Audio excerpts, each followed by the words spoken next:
backyard, because even if they didn't have a particular connection to it, they still felt connected to it because we're here in Houston. A lot of people felt they were holding something against Texas. It wasn't. It just wasn't a place they wanted to put it. But in any case, you can still go see the shuttles. Discovery's at the Smithsonian Institution. It's already there. In about 3 weeks, I think, Atlantis will be towed to the Kennedy Space Center Visitor Center in Florida.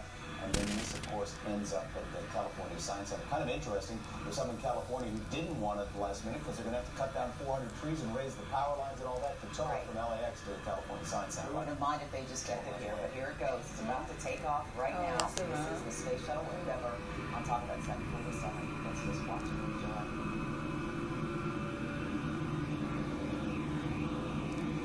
It's a big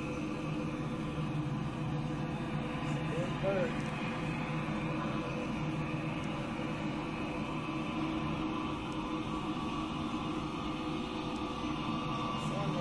So big, it's okay when it can fly. Hour, that 747. I'm just thinking how long runway you need for a takeoff like that.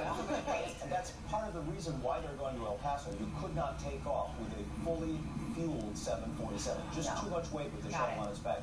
So they'll make that short trip to El Paso this morning and refuel at Biggs Army Airfield in El Paso, and then head on to Tucson. It's going to happen. So you may want to step outside your door as soon as, a few more seconds, because you may get a chance to actually see this for the final time.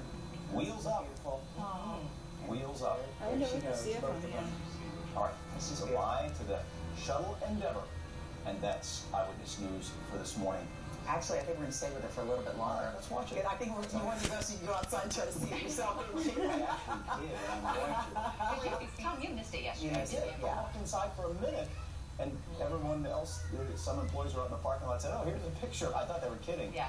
And we've got a great photo gallery at abc13.com. Folks have been uploading their photos, that, just their snapshots from their cell phones, but then also the great pictures from people actually out at Ellington up close yesterday, seeing it on the ground. So we'd love to see your photos. If you didn't get a chance to see it yesterday, the photo gallery is really cool. And also send some more, because it may pass over you today. We want to see what you see, your vantage point, because everyone's getting a chance to, in some way, shape, or form. If it comes close to you, take that picture, because every angle is always different. It's just beautiful to see as many positive photos of this experience. Well, and this is unrelated, but we mentioned it earlier that NORAD is doing training exercises over our area today. And I just mention it because whenever those planes fly over you, it's a little unsettling. And so, you had this happen yesterday and this morning, very loud, very low flying, and we're going to see that again later today, possibly with the NORAD activity as well. So just caution, just something to keep in mind. Freaked out by it. It was very unnerving after 9/11 when we had those jets from Ellington Field, which were just on reconnaissance missions fly over the Houston area, given what happened obviously to the Twin Towers in New York.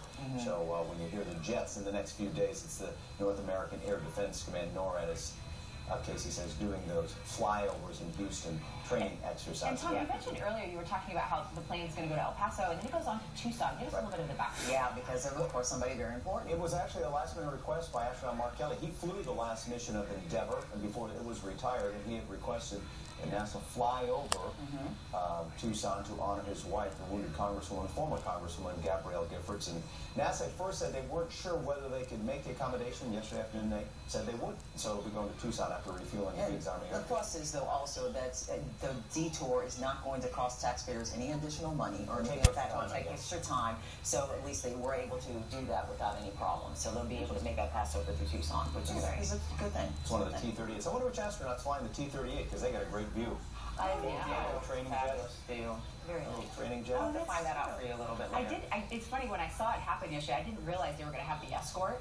I don't know if we just didn't talk about it yesterday, or maybe you didn't. I just didn't pay any attention. I was just so excited about the shuttle flying so low. And when it flew over and I saw the escort, that was unnerving to me, because I didn't expect to see it, and my immediate thought was, what's wrong? I don't know if everybody else has that reaction. I just feel like ever since 9/11, anytime I see fighter jets accompanying anything, I just automatically go into panic mode. I think one of the saddest things, at least for me, is just the end of the shuttle program. I mean, it's sad that we didn't get a shuttle here because we deserve one, but just the end of the shuttle program, which was a huge downer for the U.S. space program. I mean, we're the ones who pioneered the trips to space in that reusable vehicle, and now we have no way to get astronauts to the International Space Station, we have to rely on the Russians. And that's what a lot of people were concerned about, because, and also, what if there's an emergency at the ISS? I mean, yeah, they can jump into the Soyuz, but the problem is, it's not, these shuttles are not in a location where if there's an emergency, immediately you can just refuel and redo everything you need to and get them out into outer space, except for maybe in Florida, and that's about it. So a lot of people have that question too, but there'll be many questions for many years to come. And but a lot of people are now going to privatizing everything. Yeah, the commercial space, SpaceX is one of those commercial companies that's going to take time. That's still going to take some time. Taking cargo for now on unmanned ships. You know, they hope to take